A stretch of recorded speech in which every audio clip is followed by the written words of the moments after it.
মেরুকরণ বনাম বহুত্ববাদ এই লড়াই এখন কেন্দ্রবিন্দুতে। কারণ ভবানীপুরে মুখোমুখি শুভেন্দু ও মমতা, আর রাজনৈতিক লড়াই ক্রমেই তীব্র হচ্ছে। দুই হেভিওয়েট নেতার লড়াই ঘিরে বাড়ছে উত্তেজনা।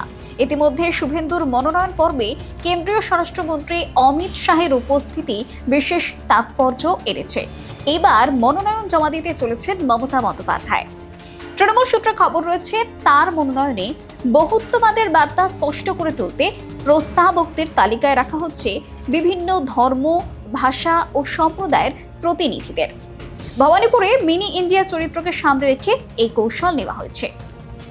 এই কেন্দ্রে বাঙালি, গুজরাটি, পাঞ্জাবি, মারওয়ারি থেকে শুরু করে মুসলিম ও জৈন সম্প্রদায়ের মানুষের বসবাস রয়েছে। ফলে সম্প্রীতি ও সহাবস্থানের বার্তা তুলে ধরাই তৃণমূলের লক্ষ্য। রাজনৈতিক মহলের মতে এই নির্বাচনে মেরুকরণ বনাম বহুত্ববাদ এই লড়াই বড় ফ্যাক্টর হয়ে উঠতে পারে।